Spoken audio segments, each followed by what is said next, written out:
Bago po ang lahat, inaanyayahan ko ang mga nanay na nandito sa loob ng katedral na tumayo.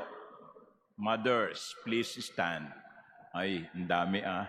Okay, palakpakan natin ang ating mga nanay. Happy Mother's Day po. Okay. And also, I would like to greet those who are following us online, especially the mothers who are in their homes or in their workplace. So, Happy Mother's Day din po sa inyo. If you love me, you will keep my commandments. I invite you, my dear sisters and brothers, to reflect on this sentence. If you love me, you will keep my commandments. Kung iniibig ninyo ako, susundin nyo ang aking mga utos. Alam po ninyo, ang daling sabihin yung I love you. Ang daling sabihin sa asawa, sa anak, sa magulang, lalo na sa nanay ngayon. I'm sure kanina pang umaga, pagkagising nyo, sinalubong na kayo ng inyong mga kapamilya at binati ng Happy Mother's Day. I love you, Mom. Yan. Di ba? Sarap pakinggan. I love you, honey.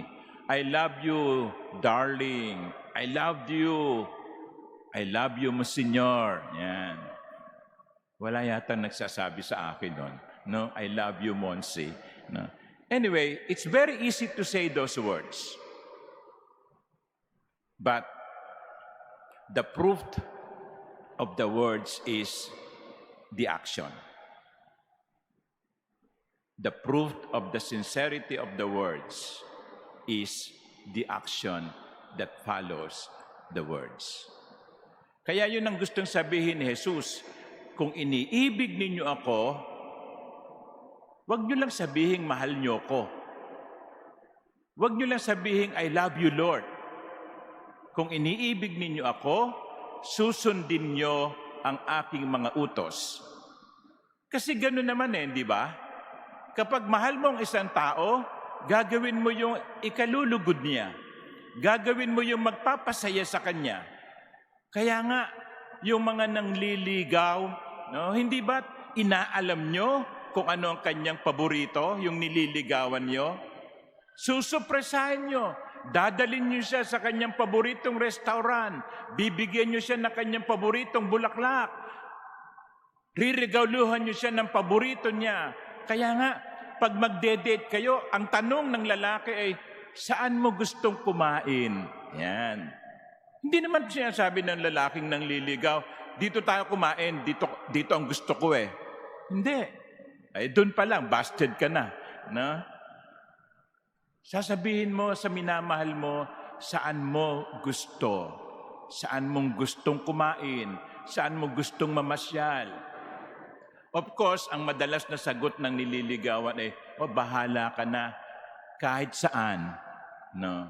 Pero wag ka, meron yung gusto. No? Ayaw lang sabihin. So, you see, my dear brothers and sisters, if you love a person, it is not enough that you say, I love you to that person. You have to show proof. Kasi yung I love you, kumisan, gasgas na Ang kulang ay pagpapatunay. Kaya ang sabi ng Panginoon, kung iniibig ninyo ako, susundin nyo ang aking mga utos. Ngayon, ang pangalawang tanong ay ito, ano ba yung mga utos mo, Panginoon? Ano ba yung gusto mo? Ano ba yung mga kalugod-lugod sa iyo? Well, magsimula tayo sa 10 Commandments. Yun ang pinaka-basic Kahit na nung tinanong siya, what must I do? Tinanong si Jesus minsan, what must I do to enter eternal life? Ang sagot niya, follow the commandments. That's basic. O ngayon, i-review nga natin yung 10 utos ng Diyos. Alam nyo, yung unang 3 doon, pagpapahayag ng pag-ibig sa Diyos. I am the Lord your God. You shall not have any other God beside me. Honor the Sabbath day. You shall not use the name of the Lord in vain. That is love of God. And then, from 4 to 10, expressions of love of neighbor. Igalang mo ang iyong mga magulang, ang iyong ama't ina. Huwag kang papatay. O kaya huwag kang mag-uutos na pumatay ng ibang tao. Huwag kang magbabayad upang patayin ang isang tao kung ikaw ay patay na. Huwag kang magpapabayad upang pumatay ng ibang tao. You know, kuminsan, ang depensa ay, hindi naman ako ang pumatay eh. O tama, hindi nga ikaw ang pumatay. Iniutos mo naman. Huwag kang papatay.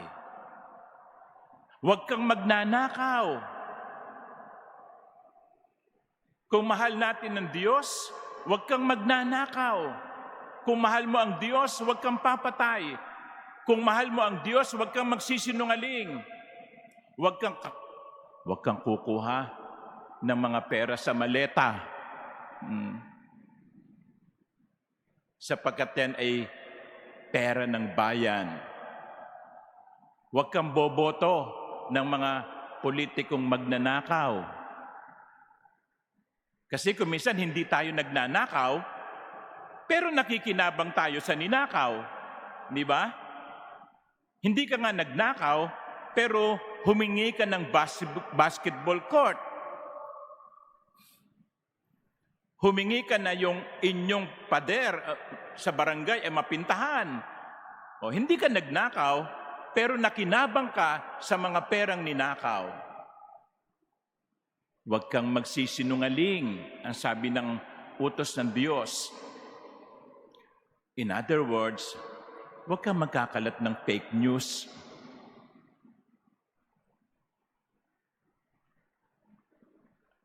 Huwag kang maniniwala sa mga fake news nang hindi mo bine-verify.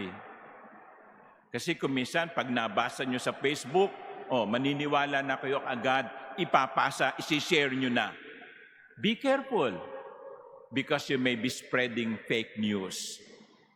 Huwag kang magsisinungaling, lalo na't kung ang pagsisinungaling mo ay magdudulot ng kapahamakan ng iyong kapwa.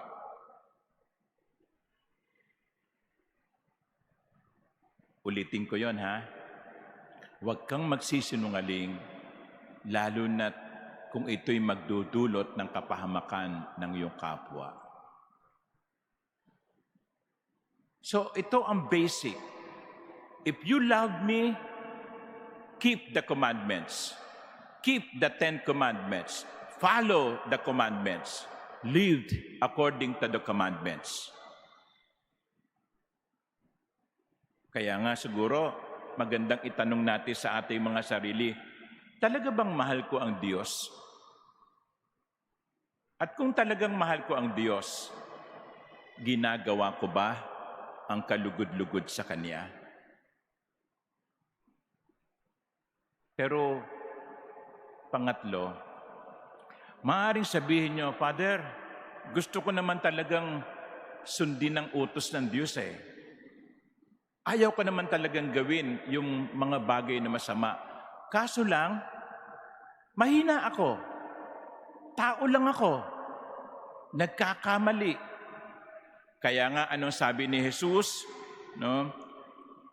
I will ask the Father, and He will give you another advocate to be with you always.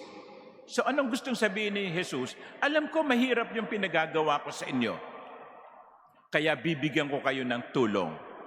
Ipadadala ko ang Espiritu Santo upang tulungan kayo. And ako rin, I will come to you, sabi ng Panginoon. So in other words, hindi natin ito gagawin ng tayo lang. Hindi natin susundin ang kalooban ng Diyos ng tayo lang. Hindi natin magagawa. Alam natin yan. Mahina tayo. marupok tayo. Kaya ang sabi ni Jesus, huwag kayong mag-alala, tutulungan kayo ng Espiritu Santo. Tutulungan kayo ng Espiritu Santo. Hindi natin lalabanan ang kasalanan ng mag-isa. Lalabanan natin ang kasalanan, katulong ang Diyos. Kaya mga minamahal kong kapatid, kapag natutokso kayong magnakaw, no? Lalo na yung mga nagtatrabaho sa gobyerno, no? Okay? So para mapabilis ang takbo ng papeles, bibigyan ka ng suhol, tiyempo naman bayaran ng tuition fee ng iyong anak, no? Kuminsan ganyan ang demonyo, no? Itatapat yung kung kailan mahina ka, no? Itatapat yung tukso kung kailan marupok ka. Kapag kayo'y nahaharap sa ganong sitwasyon, magdasal kayo sa Espiritu Santo. Come, Holy Spirit. Tulungan mo ko. Hindi ko kayang magpakabuti ng ako lang. Send me your guidance, your strength. Protect me. God knows by ourselves we cannot do it. That is why God assists us. So mga minamahal kong kapatid, simple lang ang mensahe sa atin ng Ebanghelyo. Patunayan natin ang pagmamahal natin sa Diyos sa pagmamagitan ng paggawa ng mga kalugod-lugod sa Kanya. At huwag tayong mag-alala, tutulungan tayo ng Diyos. Amen.